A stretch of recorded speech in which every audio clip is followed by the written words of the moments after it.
Hai hai hai, selamat datang kembali di Mimin Art Channel. Tentunya penasaran kan dengan alur cerita selanjutnya? Yuk kita langsung saja dengerin ceritanya. Bab 72 akan menunggu bersama waktu. Aileen merasakan seluruh tubuhnya meremang. Air matanya semakin menganak sungai. Ia melirik Gali seolah meminta sebuah penjelasan. Namun lelaki itu diam seribu bahasa. Aku tahu aku sudah sangat keterlaluan, Mas. Aku akan menerima semua hukuman yang kamu berikan padaku. Lirih Aileen hendak mendekat lagi untuk memeluk sang suami, namun lagi-lagi Alpian menepis dengan cepat. Tangan halus yang dulu ia rindukan belayanya itu kini ditolak mentah-mentah, bahkan tampak enggan bersentuhan kulit. Dia ini siapa, Gal? Mau apa dia kesini? Tanya Alpian kepada Gali. Sesekali melirik Aileen dengan tatapan tak suka, Gali pun tampak lebih terkejut lagi, namun berusaha bersikap tenang. Dan Aileen bisa melihat ketegangan yang tergambar jelas dalam wajah lelaki itu. Al, ini dia Aileen, istri kamu. Apa kamu tidak bisa mengingat dia? Gali berseru seolah tak percaya. Jangan bercanda ah, ini sama sekali tidak lucu. Kamu yang jangan bercanda, istri. Kapan aku menikah? Mendadak seluruh tubuh Aileen terasa lemas mendengar ucapan suaminya.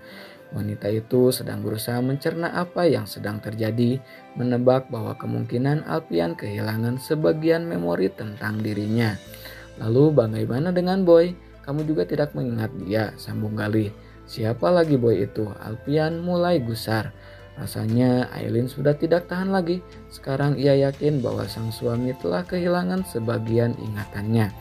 Melupakan dirinya dan anak mereka, ini sama persis seperti drama Korea yang pernah ia tonton, di mana pemeran utama pria kehilangan sebagian memori dan melupakan wanitanya.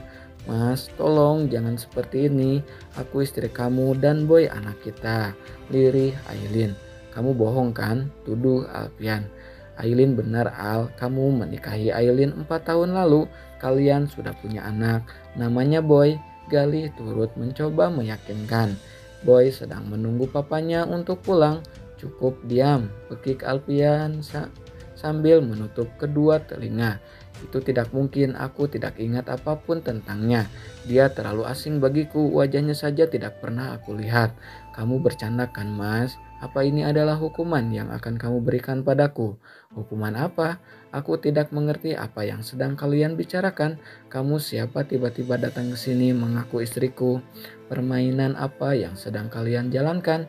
Melihat situasi semakin tidak kondusif, Gali mencoba meredam suasana tegang. Apalagi setelah melihat Aileen terus menjatuhkan air mata. Coba tenangkan diri dulu, tarik napas dalam-dalam dan hembuskan. Alpian mengikuti arahan Gali. Lelaki itu menarik napas dalam-dalam dan menghembuskannya. Secara perlahan ia ulangi beberapa kali hingga terlihat mulai sedikit lebih tenang. Barulah Gali melanjutkan. Al, dengarkan aku. Kamu habis koma selama beberapa hari dan baru sadar pagi ini. Kenapa aku bisa koma? Beberapa hari lalu kita mau keluar kota untuk urus kantor cabang baru. Tapi saat di bandara kamu mendadak tidak sadarkan diri. Alpian terdiam sejenak seolah sedang memikirkan sesuatu. Sesekali ia melirik Gali dan Aileen secara bergantian. Sementara Aileen hanya dapat diam dan menunggu, berharap Alpian akan segera mengingat sesuatu tentang dirinya.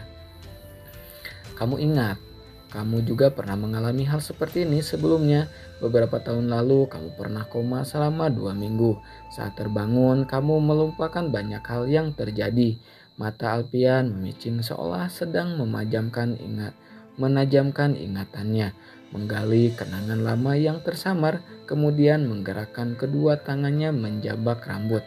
Tampak sangat frustasi. Kak Galih, tolong jangan memaksanya, jangan sampai Mas Alpian drop lagi, ucap Aileen penuh nada khawatir. Tenang saja Aileen, tadi tim dokter bilang kondisinya sudah stabil. Dia juga sudah jauh lebih baik dari saat bangun pertama kali tadi. Tapi aku tidak mau Mas Alpian tertekan, bukankah itu bisa mempengaruhi imun tubuhnya? Oke, aku tidak akan memaksa. Galih mengembuskan napas panjang. Al, coba ingat sekali lagi, apa kamu benar-benar tidak mengingat Aileen dan Boy? Atau mungkin Nona Pak? Coba pikirkan nama-nama yang aku sebutkan itu.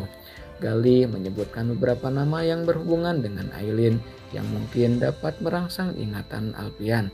Namun, lelaki itu tetap saja menggelengkan kepala. Aku benar-benar tidak bisa mengingat apapun.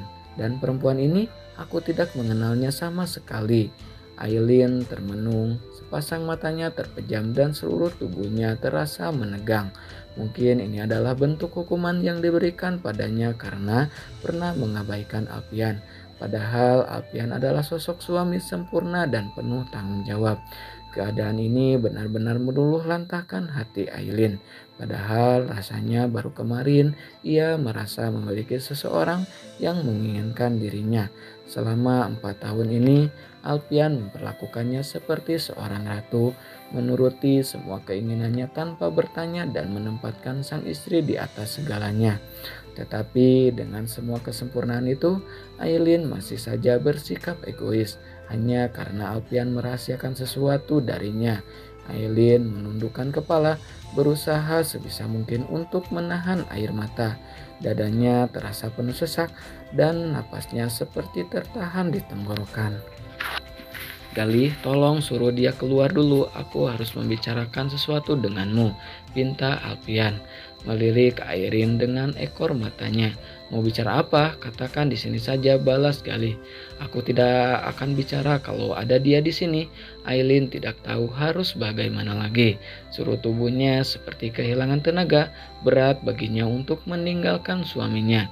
Namun kali ini ia tidak ingin memaksa. Ia menunggu sampai waktu menyatukan hati mereka lagi. Aileen, kamu sabar ya. Kehilangan sebagian ingatan seperti ini bukan pertama kali dialami Alpian. Dia sudah pernah mengalami sebelumnya. Dia melupakan mamanya, aku dan Oma. Sebaliknya dia hanya ingat orang-orang yang tidak begitu penting dalam hidupnya. Jelas Kak Galih panjang lebar. Aileen paham akan hal itu, tetapi bagaimana dengan Boy? Sang anak gurita pasti akan sangat sedih kalau tahu papanya menolak dirinya. Aileen menyeka air mata. Saat ini bukan hanya dirinya seorang yang ia pikirkan, namun juga si kecil Boy. Entah akan sesedih apa Boy nanti jika mengetahui sang papa tidak mengingat dirinya. Kamu tenang saja, keadaan ini pasti akan cepat berlalu seperti waktu itu. Alpian akan segera mengingat kamu dan Boy. Sekarang lebih baik kamu pulang dulu dan istirahat. Alpian, biar aku yang urus. Baiklah, aku mengerti. Aileen menatap suaminya dengan berurai air mata. Alpian masih memasang sikap dingin dengan sorot mata tak bersahabat. Mas, aku akan pergi dulu. Aku minta maaf untuk semua kesalahanku. Aku akan menunggu sampai kamu bisa mengingat aku lagi. Lirih wanita itu menahan air mata. Alpian hanya menatapnya dengan bibir terkatup rapat. Aileen akan melangkah meninggalkan ruangan itu, namun tiba-tiba ia merasakan tubuhnya ditarik. Sepasang tangan melingkar sempurna di tubuhnya, disusul dengan ciuman bertubi-tubi pada puncak kepala.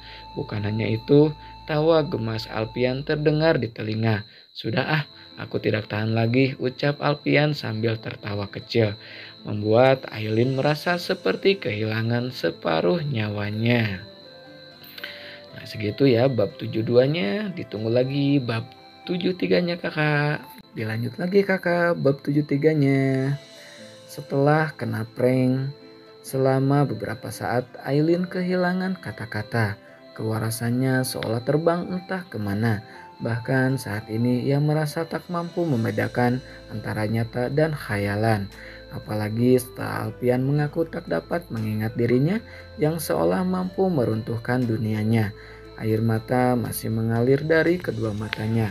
Tubuhnya masih gemetar, bahkan saat Alpian memeluk dan menciumi keningnya, semuanya masih terasa seperti bayang semu. Ia takut semua ini hanyalah mimpi dan akan segera terbangun dalam keadaan yang lebih buruk. Maaf sayang, ini semua idenya Galih untuk ngerjain kamu. Katanya mau ngetes kadar cinta, bisik Alpian tanpa melepas pelukan. Tak ada sahutan dari Aileen. Ia menikmati pelukan sang suami, seolah tak ingin semuanya cepat berlalu. Belayan lembut Alpian pada rambut dan punggungnya seperti candu, hangat merasuk ke hati. Kenapa jadi aku yang kena getahnya? Padahal tadi kamu setuju-setuju saja ngerjain Aileen. Balas sekali. Tak ingin Alpian melempar semua kesalahan padanya. Tapi memang kamu kan yang ngasih ide ini duluan. Dasar, giliran Aileen nangis yang disalahkan orang lain. Gerutu Galih melipat kedua tangan di depan dada. Sudah aku mau ke kafe dulu. Lelaki itu segera keluar dari ruangan. Begitu membuka pintu, tawanya pecah mengingat betapa panik dan takutnya Aileen tadi. Kemudian berlalu meninggalkan ruangan itu, meninggalkan Alpian dengan Aileen berdua. Kamu masih marah ya? Bisik Alpian setelah Aileen terdiam sejenak tadi. Wanita itu masih betah bersandar di pelukan sang suami. Dalam hitungan detik, isak tangis mulai terdengar. Aileen menangis sejadi-jadinya dalam pelukan sang suami. Melepas kerinduan yang memuncak, rasa takut kehilangan yang begitu besar dan mengusir sepi yang seolah sanggup membekukan hatinya. Aku takut mas, takut sekali, lirihnya dengan suara tersendat-sendat. Lagi Alfian membelai puncak kepala dan menciuminya berulang-ulang. Takut apa? Aku takut kehilangan kamu. Kamu tidak akan kehilangan apapun. Aku akan tetap menjadi milikmu meskipun maut memisahkan kita.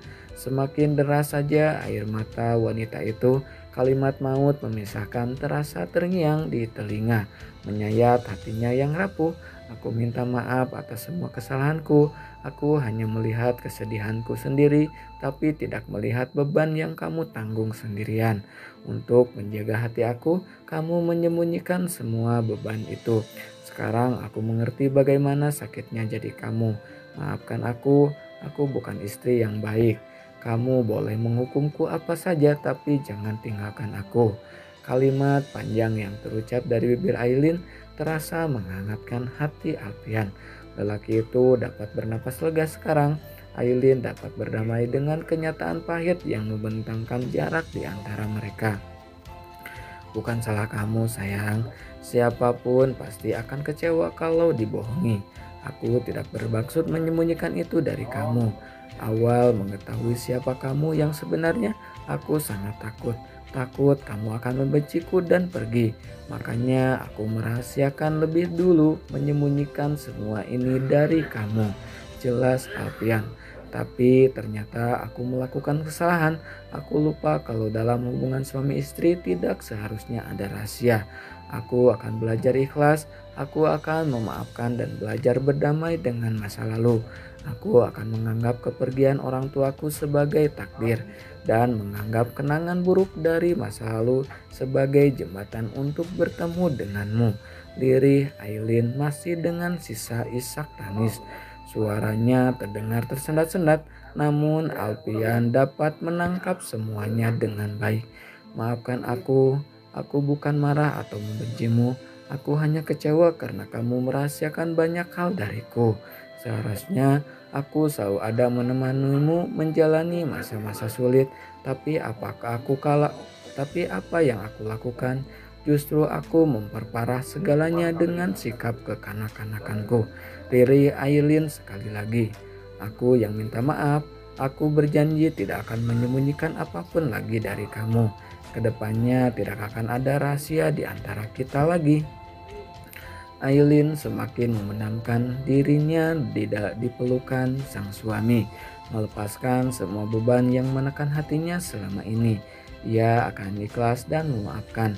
Meskipun orang tua Alfian adalah penyebab kematian kedua orang tuanya, ia sadar semua bukan kesalahan Alfian dan dirinya pun korban dari perbuatan orang tuanya.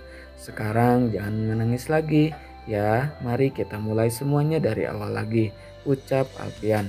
Kali ini hendak melepas pelukan, tetapi rupanya Aileen tidak ingin terpisah dari suaminya secepat ini. Pelukan Alfian terlalu hangat dan ia tak ingin semuanya berakhir begitu cepat. Janji dulu satu hal padaku, anggap itu sebagai hukuman karena kamu sudah menyembunyikan banyak hal dariku. Alfian terkekeh pelan. Janji apa? Kamu harus berjanji akan tetap bertahan. Kita akan melakukan cara apapun untuk menyembuhkan kamu. Kamu harus berjanji tidak akan pernah meninggalkanku." Nada Aileen terdengar mendesak, memaksa tetapi juga sangat manja, membuat hati Alpian terasa menghangat. Sikap seperti inilah yang sangat ia rindukan dari Aileen, di mana ia selalu bergantung pada suaminya. "Aku tidak bisa janji untuk tetap hidup, tapi aku berjanji akan berusaha untuk bertahan setiap harinya. Aku akan berusaha semampuku." Tangis Aileen mulai terhenti. Ia baru sadar bahwa suaminya baru siuman dan butuh banyak istirahat. Tubuhnya mungkin masih terasa lemah, bahkan saat ini wajah Alpian masih terlihat pucat. Ia membenamkan ciuman di pipi dan perlahan melepas pelukan. "Maaf, aku terlalu bahagia sampai lupa. Mas pasti butuh istirahat. Ayo baring lagi." "Tidak, bersandar begini lebih nyaman. Aku merasa lebih baik setelah dapat penanganan dari dokter. Aku harus berterima kasih pada dokter Pero. Beberapa hari ini dia terus ada di rumah sakit untuk menjagamu. Pero memang begitu, kalau aku sakit, dia tidak akan meninggalkan rumah sakit sampai aku membaik." Tetapi kemudian senyum Alpian meredup saat memandangi wajah istrinya yang tampak lelah. Mata sembab dan tubuh sedikit kurus membuat rasa bersalah muncul di hati lelaki itu. Aileen pasti stres belakangan ini sampai membuatnya kurang memperhatikan kesehatan. Padahal ia sedang dalam keadaan hamil muda. Ketika Aileen duduk di tepi ranjang pasien, Alpian mengulurkan tangan, mengusap perut sang istri yang masih rata. "Bagaimana dengan kandungan kamu? Baik-baik saja kan?" Aileen mengangguk sambil tersenyum, tak sabar lagi untuk memberitahu suaminya tentang kehamilan kembar ini. Alpian pasti akan sangat bahagia mendengar berita itu. "Aku ada kejutan untuk kamu," ucap Aileen. Matanya tampak berbinar cerah. "Kejutan apa?" tanya Alpian. "Ada kerutan tipis di antara alis tebalnya. Coba tebak, aku punya kejutan apa?" "Ya mana aku tahu sayang, kamu pikir aku cenayang?" Aileen tertawa mendengar candaan garing suaminya. "Kita akan punya anak kembar." Alpian membeku detik itu juga, hampir tak percaya dengan ucapan Aileen. "Kamu serius? Tidak bercanda kan?" Demi meyakinkan sang suami, Aileen membuka laci meja tempatnya pernah memasukkan hasil USG. Alpian memandanginya dengan senyum. Sebuah gambar yang memperlihatkan adanya dua janin kembar ia pandangi dengan mata berbinar. "Terima kasih sayang, ini benar-benar kejutan yang luar biasa. Kamu harus kuat demi mereka. Kita akan membesarkan mereka bersama-sama kan?" ucap Aileen penuh harap. "Tuh kan melo lagi." Ia peluk dan memendamkan ciuman di kening wanitanya itu. "Ngomong-ngomong, dokter Boy mana? Aku akan minta Pak Jo antar dia kemari. Tadi dia masih tidur saat aku dihubungi Kak Dali. Dan aku tidak tega membangunkannya. Dia tidak rewel kan?" "Tidak. Setiap malam dia berdoa untuk papanya. Kemarin dia juga ada di sini dan bawa mainan ke dokterannya. Katanya dia mau obatin papanya." Alpian tersenyum mengingat putranya kesayangannya. Dokter cilik mengemaskan yang selalu membisikkan rahasia unik. "Cepat hubungi Jo dan minta bawa Boy kemari. Aku sangat merindukannya." Lisa terduduk di ruang televisi dengan raut wajah kesal. Sejak mendengar kabar Alpian siuman tadi, ia enggan melakukan apapun dan hanya merenung. Tak lama berselang, pintu sebuah kamar terbuka dan memunculkan si kecil Boy. Anak lelaki itu tampak keluar kamar dengan mata masih mengantuk. Ia memandang ke sekeliling seperti sedang mencari sesuatu, kemudian melirik Lisa sebagai satu-satunya orang yang ia temukan di sana. "Tante, Mama mana?" tanyanya sambil perlahan melangkah ke arah Lisa. "Mama kamu sudah ke rumah sakit tadi. Kenapa nggak ajak Boy? Boy kan mau lihat papa juga." Tertawa kecil, Lisa menatap tajam tubuh kecil di hadapannya, membuat Boy mundur beberapa langkah. Lisa memperhatikan keadaan sekitar demi memastikan tidak ada seorang pun di sekitar mereka. "Dengar ya, papa kamu itu sudah meninggal. Dia tidak akan kembali lagi ke rumah ini. Ngerti kamu? Papa meninggal. Iya, kamu tidak akan pernah bertemu papamu sampai kapanpun, karena dia sudah tidak ada lagi."